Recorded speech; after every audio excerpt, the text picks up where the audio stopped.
আমি পুণ্যশ্লোক রাজা যযাতির মেয়ে মাধবী। মাতৃপরিচয় কি হবে জেনে? মা তো শুধুই গর্ভধারণের আধার। তাঁর পরিচয় কোনো কাজে লাগে? আমি জন্মেছি অমিত বীর্য রাজা যযাতির ঔরসে, এই আমার একমাত্র পরিচয়। কুমারী মেয়ের এ ছাড়া আর কোনো পরিচয় থাকতে নেই যে। পরিচয় কেন, আমার কোনো স্বতন্ত্র অস্তিত্ব আছে কি? মনে পড়ে এক বসন্তের সকালে, আমি তখন সদ্য যুবতী, রাজপুরীর বাগানে প্রিয় সখীদের সঙ্গে ফুল কুড়োচ্ছি। রাজসভায় ডাক পড়ল আমার। গিয়ে দেখি ভারী গম্ভীর মুখে সিংহাসনে বসে আছেন বাবা, কিছুটা বুঝি বা চিন্তিত।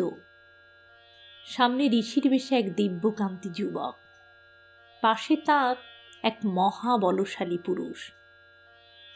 দ্বিতীয় পুরুষটিকে আমি চিনি, ইনি আমার পিতৃসখা গরুর। নত হয়ে প্রণাম করলাম তাকে, ঋষিকেও। আমার আগমনে সভায় ঈষৎ চাঞ্চল্য দেখা দিল। রাজার ভুরুর কুঞ্চন যেন সামান্য শিথিল। মন্দস্বরে বললেন, শোনো মাধবী, সখা গরুর ঋষি গালবকে আমার কাছে নিয়ে এসেছেন। ঋষি গালব আমার কাছ থেকে এমন কিছু চান যা এরা দেশে ঘুরে ঘুরেও পাননি। আমি বিস্মিত হলাম। এর জন্য আমাকে ডেকে আনার কি দরকার? বাবা আর আমার দিকে তাকালেনও না। অকম্পিত স্বরে ঋষিকে বললেন, মুনিবর, এই মুহূর্তে আপনার প্রার্থনা পূরণ করার সঙ্গতি আমার নেই, কিন্তু বিষ্ণু সখা কিংবা আপনার মতো ব্রহ্মর্ষিকে নিরাশ করা আমার অন্যায় হবে। আপনি এক কাজ করুন, আপনার প্রার্থিত ৮০০টি অশ্বের বদলে আমার মেয়ে মাধবীকে নিয়ে যান। আমার কন্যাটি অতি সুশীলা, রূপবতী। আশা করি একে পেলে আপনার অভীষ্ট পূর্ণ হবে। ঘোড়ার বদলে আমি? বাবার কথার মাথামুন্ডু কিছুই ঢুকছিল না। প্রশ্ন করা যাবে না, সে অধিকারও আমার নেই। বিউহল চোখ জন্মদাতার মুখ থেকে ঘুরে ঋষি গালবের দিকে পড়ল। আজ থেকে আমি এরই অধীনা। ভাবতে অবশ্য মন্দ লাগছে না। ক্ষত্রিয় বীর নয় নাই বা হলো, এমন বিদ্বান সর্বাঙ্গ সুন্দর পুরুষ পাওয়াও তো ভাগ্যের কথা। আমার মতো মেয়ে মনে মনে তো এমন একজনকেই স্বপ্নে দেখে। অন্ধরমহলে খানিক কান্নাকাটি হলো। দাসীরা কাঁদল, সখীরা কাঁদল, মা কাঁদলেন, বিমাতা কাঁদলেন। সকলের কাছ থেকে বিদায় নিয়ে এক বস্ত্রে আমি ঋষি গালবের সঙ্গে রাজপ্রাসাদ ছাড়লাম। বিষ্ণু সখা গরুর অন্য পথে চলে গেলেন। নীরবে হাঁটছেন গালব। পিছনে দুরু দুরু বুকে আমি মনে মনে প্রস্তুত করছি নিজেকে। বিলাস বৈভব ভুলে এবার থেকে তপবনে কাটাতে হবে বাকি জীবন। নিজেকে ওই মানুষটা যোগ্য করে তুলতে হবে। পারব তো? নিশ্চয়ই পারব। আমি গালবের প্রেমে পড়েছি। মেয়েরা কাঙ্ক্ষিত পুরুষকে পেলে তার জন্য সব করতে পারে। হাঁটছি তো হাঁটছি। রাজধানী পার হয়ে লোকালয় এলো, তারপর ছোট্ট অগভীর বন, বনের শেষে কুলকুল এক নদী। পথশ্রমে ক্লান্ত ঋষি নদীর কিনারে একটা শিংসভা গাছের নিচে বসেছেন।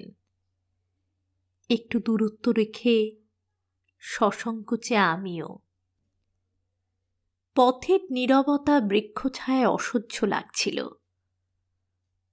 অথচ নিজে থেকে কথা বলার সাহসও হচ্ছে না। একসময় মরিয়া হয়ে বলেই ফেললাম, ঋষিবর, আমি কি আপনার সেবা করব? গালব সামান্য হাসলেন, মাথা নেড়ে বললেন, না, দরকার নেই, একটু পরেই উঠব আমরা। কি মধুর স্বর! আমি বিগলিত গলায় বললাম, আমরা কি নদীর ওপারে যাব? হ্যাঁ। আপনার আশ্রম কি এখান থেকে বহু দূর? কথা বলছেন গালব, কিন্তু তার দৃষ্টি আমার দিকে নেই, বহতা নদীর দিকে। ঈষৎ লাস্য আনলাম গলায়। আপনি এত গম্ভীর কেন ঋষি? আমাকে কি আপনার পছন্দ হয়নি?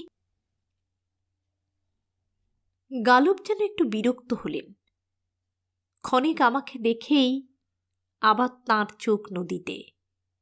রুক্ষস্বরে বললেন, শোনো যযাতির মেয়ে, এটা রঙ্গরসিকতার সময় নয়।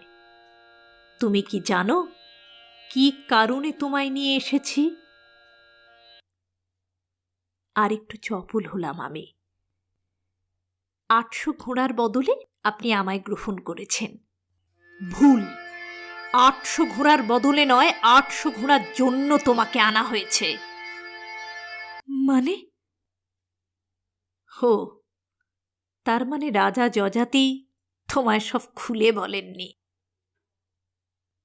পলকের জন্য গালব অন্যমনস্ক। উঠে পড়লেন, পায়ে পায়ে গেলেন নদীর ধারে, আজলা ভরে চোখে মুখে জল ছেটালেন। ফিরে এসে দাঁড়িয়েছেন সামনে। স্পষ্ট কথা স্পষ্টভাবে শুনে নাও যযাতির মেয়ে, আমি তোমাকে গ্রহণ করার জন্য আনিনি, অন্তত এই মুহূর্তে। আমার জন্য তোমাকে একটা কাজ করতে হবে, কঠিন কাজ। আমার বুক থরো থরো।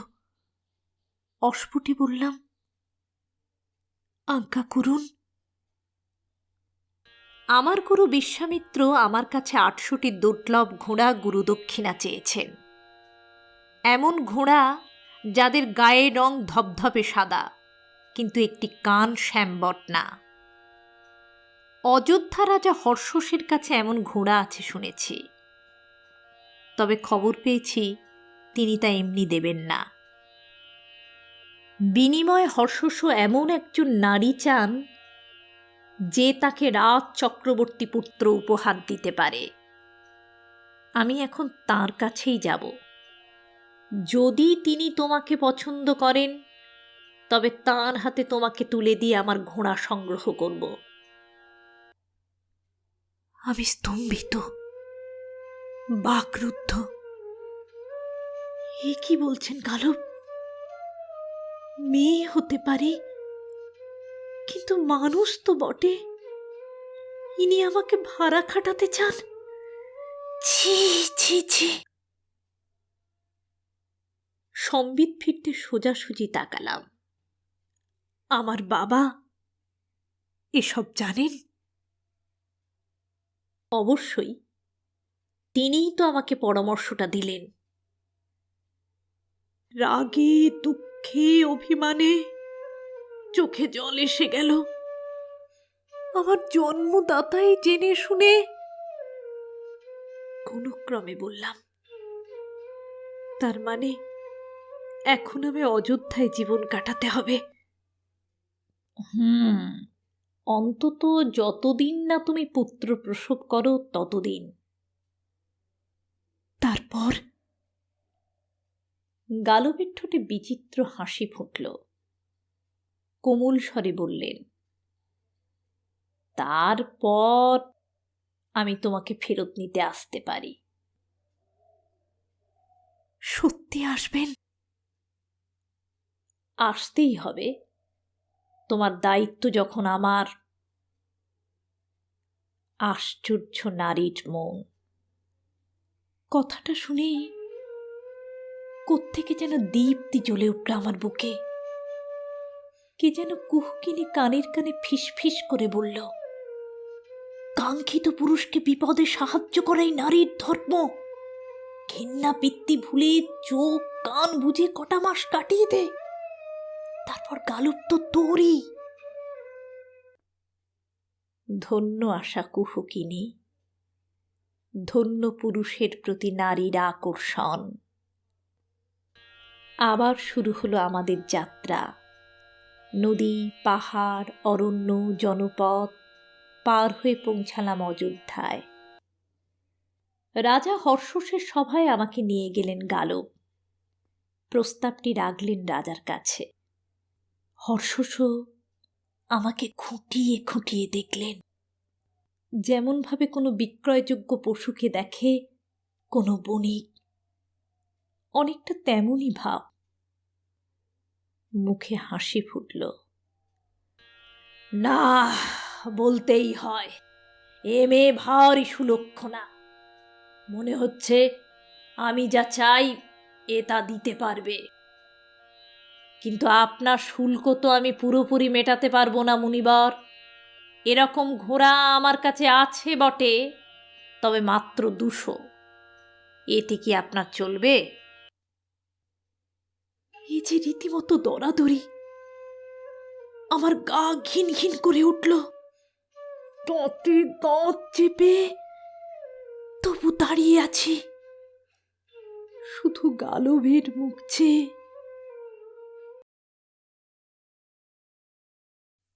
গালবের মুখ পাংশু হয়ে গেছে, আমার কথা ভেবে নয়, অন্য চিন্তায়। একান্তে ডাকলেন আমাকে। অস্থির স্বরে বললেন, এখন আমার কি হবে যযাতির মেয়ে? গুরু দক্ষিণা মেটাতে না পারলে আমি যে পাতকী হব। ইহলোকেও সুখ পাবো না, মরার পর স্বর্গলাভের কোনো আশাই থাকবে না। না, তোমাকে দিয়ে আমার কোনো কাজই হলো না। আমার সারা জীবনের শ্রম তপস্যা সব নিষ্ফল হয়ে গেল।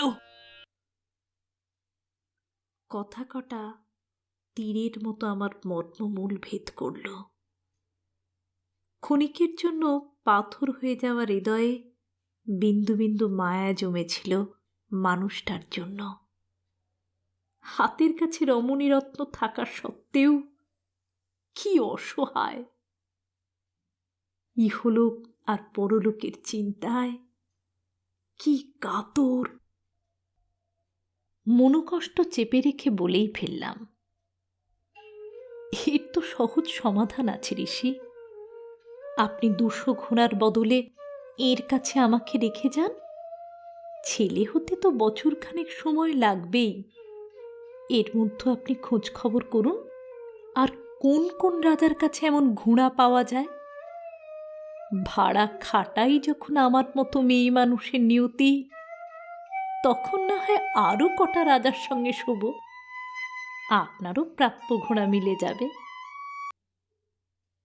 প্রস্তাবটা শ্লেষ ছিল আমার। ভেবেছিলাম বিদ্রূপের অভিঘাতে আহত হবেন ঋষি, হা হা করে উঠবেন। শুনেছিলাম 7 পা একসঙ্গে হাঁটলে সঙ্গী নাকি বন্ধু হয়। সে যদি জঙ্গলের পশুও হয় তবুও। ঋষি গালবের সঙ্গে এই কদিনে 1,00,000 পা হেঁটেছি আমি। এক কোনা দুর্বলতাও কি জমেনি আমার জন্য তার মনে? বন্ধুর মনোবেদনা বুঝতে পারবেন না? ঋষি কি এতই প্রজ্ঞাহীন? না, গালবের মুখে যন্ত্রণার চিহ্ন মাত্র নেই। বয়ং উদ্ভাসিত হয়েছেন, পরক্ষণে ম্লান আবার। কপালে ভাঁজ ফেলে বললেন, উপায়টা মন্দ বলনি, তবে এতেও সমস্যা আছে। আছে নাকি? নেই। গালবের বিস্ময় যেন বাঁধ মানল না। তুমি তো রাজবংশের মেয়ে, জানো না রাজারা কুমারী মেয়ে পছন্দ করেন?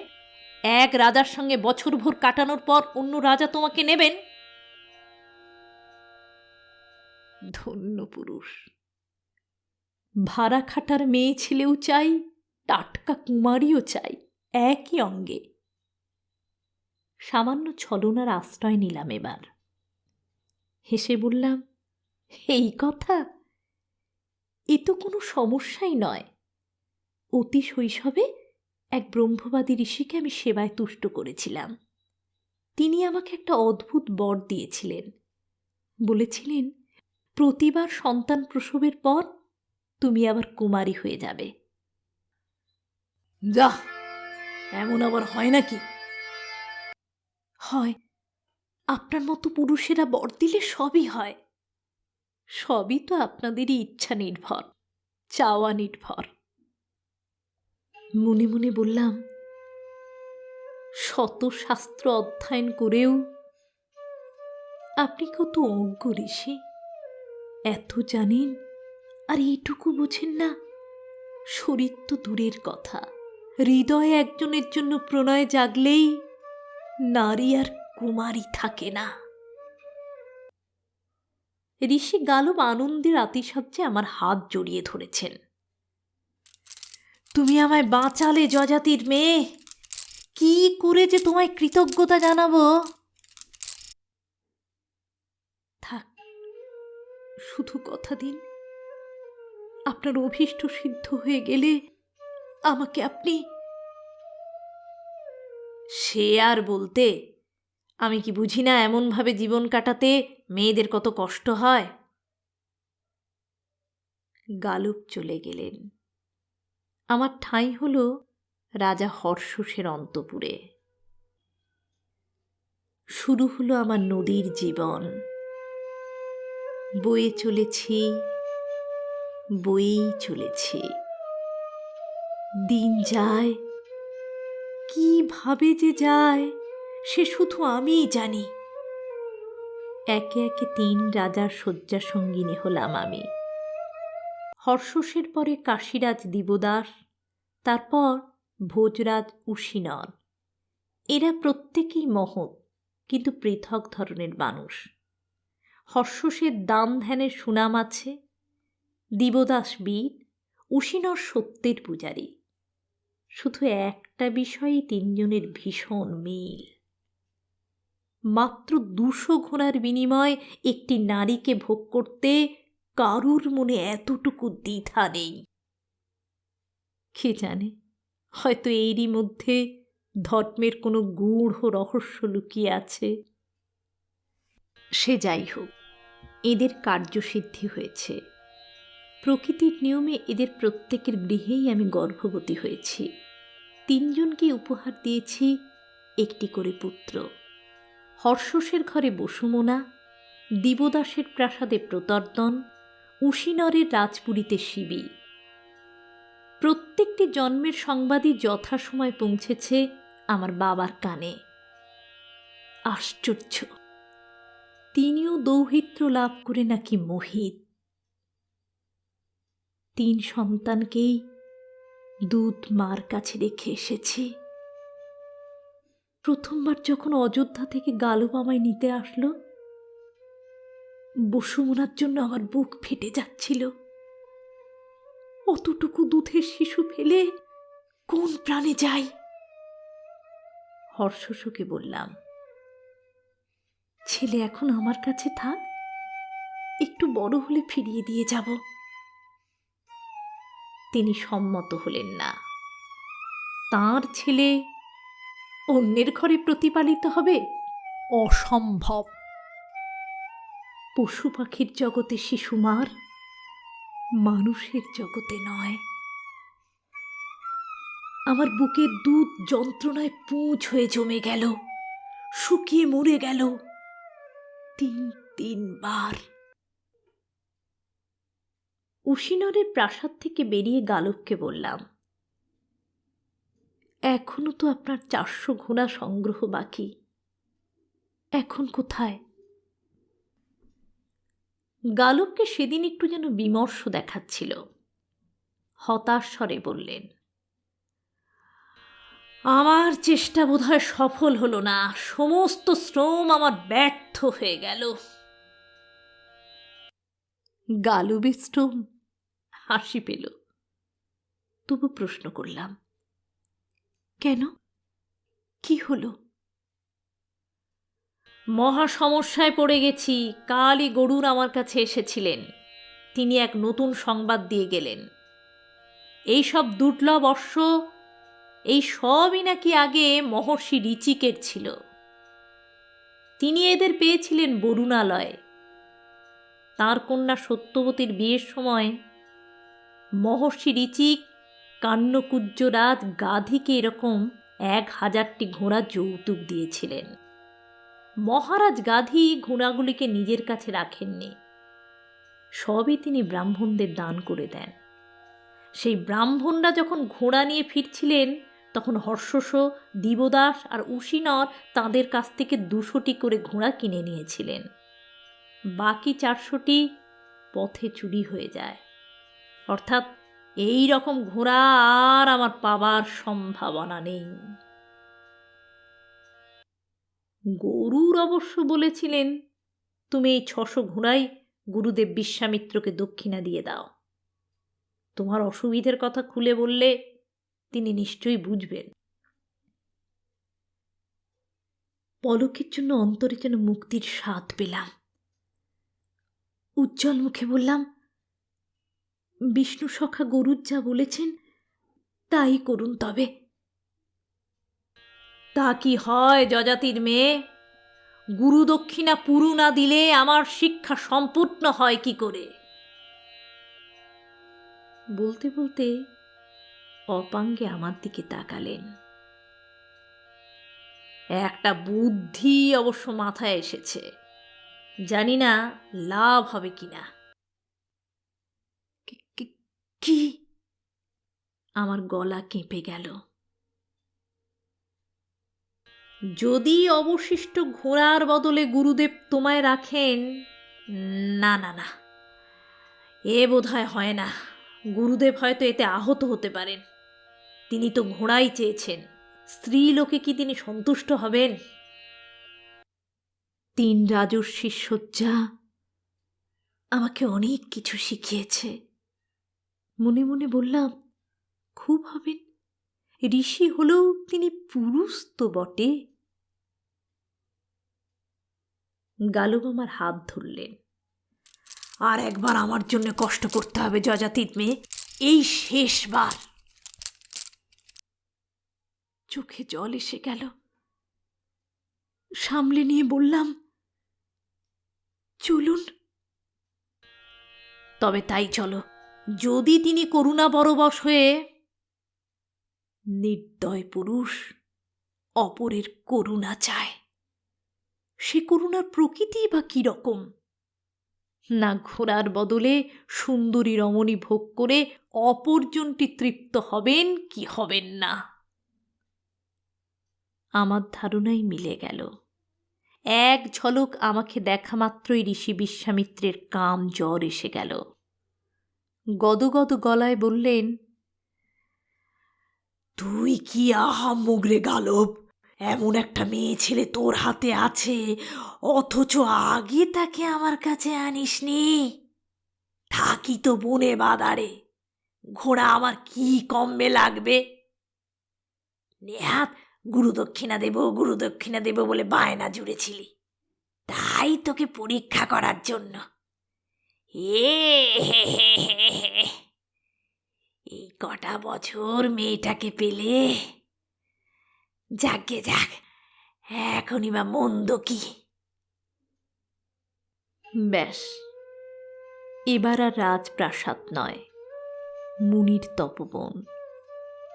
এবারও সেই একই পরিণতি। 3 রাজার মতো আমাকে ছিঁড়ে খুঁড়ে একসা করলেন ঋষিবর। ফলত আরেকটি ছেলে, অষ্টক। ছেলে জন্মাতেই ঋষির কামজ্বর উধাও।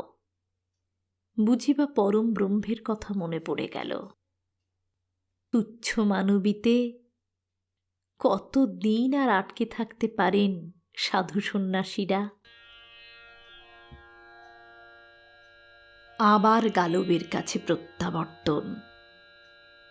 এতদিনে সমস্ত শক্তি নিঃশেষ হয়ে এসেছে আমার, মনেরও শরীরেরও। বড় ক্লান্ত বোধ করি, বড় অবসন্ন। না, গালবকে দেখে হৃদয়ে এখন আর এতটুকু চাঞ্চল্য জাগে না। প্রণয়ের ক্ষুধা মরে গেছে। প্রথম প্রেম এখন দূরে স্মৃতি। তবু মনে একটা ক্ষীণ স্বস্তি। যাক, আর ভেসে বেড়াতে হবে না। রাজকন্যা হই আর যাই হই, মেয়েদের যে কোনো আলাদা সত্তা থাকতে নেই, এ আমি হাড়ে হাড়ে বুঝে গেছি। আমার আবার ইচ্ছে অনিচ্ছে কি? এখন বাকি জীবনটা গালবের সঙ্গে চোখ কান বুঝে কাটিয়ে দিতে পারলে বাঁচি। গালবের পিছু পিছু হাঁটছি আবার। নদী, গিরি, প্রান্তর, অরণ্য, লোকালয় পার হয়ে হাঁটছি তো হাঁটছি।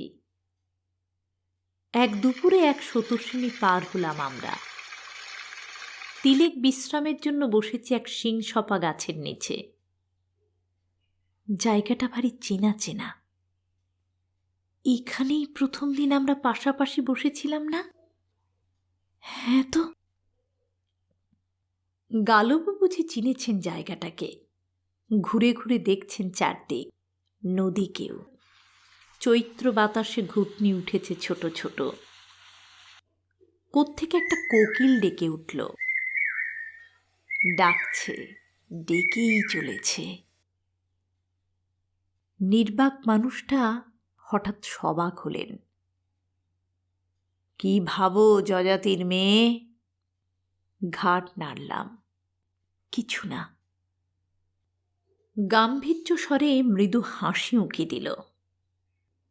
কটা বছর তোমার উপর দিয়ে যা ঝড় বয়ে গেল, তাই না? অর্থহীন কথা, উত্তর দিলাম না। তোমার এই আত্মত্যাগ বিফলে যাবে না, দেখো। তোমার 4 সন্তানের নাম ত্রিভুবনে ছড়িয়ে পড়বে। বসুমানা হবে দাতা, প্রতর্দন হবে বীর, শিবি হবে ধার্মিক, আর আমার গুরুর সন্তান অষ্টক হবে যজ্ঞকারী। কি খুশি? পলকের জন্য 4টে কচি কচি মুখ বুকে ভেসে উঠেছে। কেমন আছে ছেলেগুলো? কি করছে? মাকে কি খোঁজে তারা?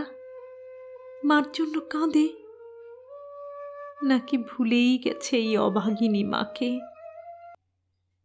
বুক ফাটা কষ্টের মধ্যেও হাসি পেল সহসা। গালব আশীর্বাদ করছেন আমার ছেলেদের, আমাকে নয়। মেয়েদের এতটুকু গৌরব দিতেও এত কার্পণ্য। হায় রে পুরুষ! নিরস্বরে বললাম, আমার খুশিতে কি দরকার? আপনার কার্যসিদ্ধি হয়েছে, এটাই যথেষ্ট। কোকিলের ডাক আরও তীক্ষ্ণ হল। গালব কাছে সরে এলেন, একদম পাশটিতে। কাঁধে হাত রেখেছেন, পূর্ণ দৃষ্টিতে দেখছেন আমাকে। এক সময় এই স্পর্শের জন্য আমি উন্মুখ ছিলাম, কিন্তু এই মুহূর্তে কোনো রোমাঞ্চ অনুভব করলাম না। অথচ এই দৃষ্টি আমার চেনা, এই স্পর্শের ভাষাও। শুকনো গলায় বললাম, সংযত হন ঋষি।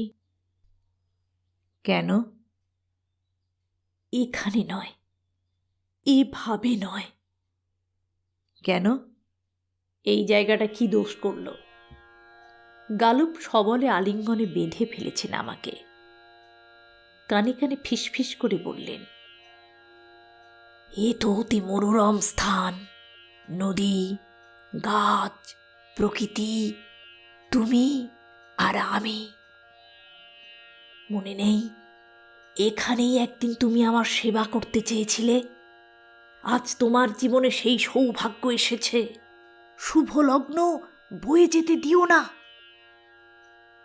হঠাৎ কেমন গা গুলিয়ে উঠল। এত বিবমিষা আগে কখনো জাগেনি।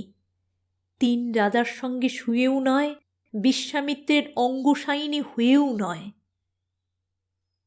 রূঢ়ভাবে বললাম, এত তাড়াহুড়োর কি আছে? আর তো কারোর কাছে আমাকে পাঠানোর নেই। চলুন আপনার আশ্রমে যাই, সেখানে না হয় সারা জীবন ধরে আমাকে যত খুশি। সারা জীবন ধরে আমার আশ্রমে তোমাকে নিয়ে? গালব ছিটকে সরে গেলেন। তুমি কি জানো না, তোমাকে আশ্রমে নিয়ে যাওয়া যায় না। আশ্রম অতি পবিত্র স্থান, অন্নপূর্বা নারীকে সেখানে নিয়ে বাস করাটা অধর্ম। আমি কোনোভাবেই তোমাকে আমার সহধর্মিণী করতে পারি না। বাহ বাহ, এই তো যোগ্য উত্তর। এই রকমটাই তো আশা করা উচিত ছিল। তবু কেমন জেদ চেপে গেল। বললাম, আমি অন্নপূর্বা নই।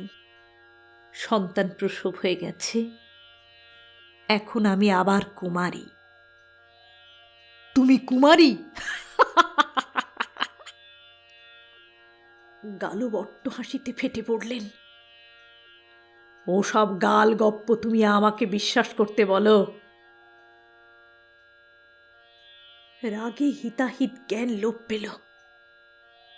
চিৎকার করে উঠলাম, যদি জানেনি গালগপ্প, একের পর এক পুরুষের কাছে আমায় কুমারী সাজিয়ে পাঠালেন কি করে? এতে অধর্ম হয়নি? তুমি নেহাতি বোকা যজাতির মেয়ে, এও বোঝো না? মহৎ কারণে ছোটখাটো ছলনার আশ্রয় নিলে কোনো পাপ হয় না। গালব আবার আমাকে আলিঙ্গন করলেন। বাজে তর্ক করো না, এসো আমরা মিলিত হই। চিন্তা নেই, তোমার বাবার কাছে তোমায় পৌঁছে দেব। কখনো না, আপনি ছোবেন না আমাকে, সরে যান। না, এরপর গালব আর আমাকে ছোঁয়নি। বোধহয় তার মানে লেগেছিল। বাবার হাতে নামহীন যজাতির মেয়েকে তুলে দিয়ে চিরতরে বিদায় নিলেন ঋষি গালব। এখানেই আমার কাহিনী শেষ হয়ে যেতে পারত। বাদবাকি জীবন রাজা যজাতির অন্তপুরে সুখে না হোক শান্তিতে কাটিয়ে দিতে পারতাম। রাজকন্যাদের তো আর পেটের ভাতের অভাব হয় না। কিন্তু বিধি বাম, মহাপুণ্য রাজা যজাতি দুবেলা কানের কাছে এসে হুশ হাস নিঃশ্বাস ফেলেন। ঘরে অবিবাহিতা মেয়ে রয়েছে বলে নাকি তাঁর রাতে ঘুম হয় না। আরও দুঃখ, মেয়েরা প্রতিহীন থাকলে মরার পরে স্বর্গে তার নাকি ঠাঁই হবে না। এতবত মেয়েকে পাত্রস্থ করতেই হবে। ওদিকে আবার মনে সংকোচও আছে। 4টে বাচ্চাওয়ালা মেয়ের বিয়ে দিতে চাইলে অন্য রাজারা হাসাহাসি না করে। অনেক ভেবে চিনতে 5 ছেলের সঙ্গে পরামর্শ করতে বসলেন রাজা। শেষ পর্যন্ত নিজেরা একটা উপায়ও বার করে ফেললেন। আমাকে ডেকে হুকুম জারি হলো, প্রস্তুত হও, তোমার স্বয়ম্বর সভার আয়োজন করা হয়েছে। আঁতকে উঠে আপত্তি জানাতে গেলাম, কেউ কর্ণপাত করল না। গঙ্গা যমুনার সঙ্গমস্থল প্রয়াগ তীর্থে নাকি সভা ডাকা হয়েছে, আমাকে যেতেই হবে। তা রাজপ্রাসাদ থাকতে ওখানে কেন? না, প্রয়াগ তীর্থ নাকি অতি পুণ্য স্থান, ওখানে স্বয়ম্বরা হলে আমার দোষ কেটে যাবে। বাবা যেটা মুখে বললেন না, সেটা হলো দোজবর হোক তেজবর হোক, একটা বোকা শোকা ভালো মানুষ রাজা কপালে জুটে গেলে এবারকার জীবনটা আমার উতরে গেল। আজ সেই শুভ দিন। প্রয়াগ তীর্থের এক আশ্রমে আনা হয়েছে আমাকে। এখানেই বসেছে স্বয়ম্বর সভা। বাবা নিজে আসেননি, রাজকাজে ব্যস্ত। হতে পারে, নাও হতে পারে, সত্য মিথ্যা আমি জানি না। আয়োজনে অবশ্য কোনো ত্রুটি নেই।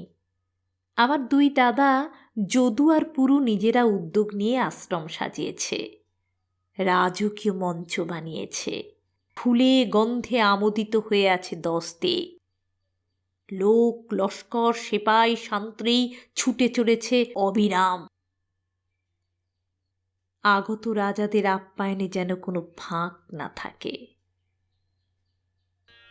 অবাক কাণ্ড, 4 ছেলের মাকে বিয়ে করতে রাজাও এসেছেন কিছু বটে, এমনকি নাগ যক্ষ গন্ধর্বরাও এসেছে। এত লোক আমাকে পেতে আগ্রহী কেন? রাজার মেয়ে বলে, নাকি পুত্রদায়িনী সুলক্ষণা মেয়ে মানুষ হিসেবে প্রমাণিত হয়েছে তাই? একটু আগে সখীরা আমায় বধূ সাজে সাজিয়ে দিল। ঋষিকন্যারা বর মাল্য গেঁথে ধরিয়ে দিয়েছে হাতে।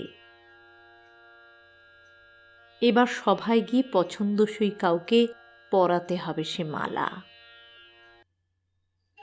কাকে পরাবো এই মালা? কোন হর্ষস দিবদাস উশিনর অথবা বিশ্বামিত্রকে, অথবা কোন গালবকে? এদের একজনকেও না বাছার স্বাধীনতা আমার আছে, কিন্তু তারপর বাবার কাছে থাকা, সেও তো এক পুরুষেরই আশ্রয়। বাবা মারা গেলে ভাইদের আশ্রয়, তারাও তো পুরুষ। অপেক্ষা করব, ছেলেরা কবে বড় হবে, মাকে নিয়ে যাবে। হায়, ততদিনে তারাও তো একটা আস্ত পুরুষ হয়ে যাবে। কোনো পথ নেই, কোনো পথ নেই।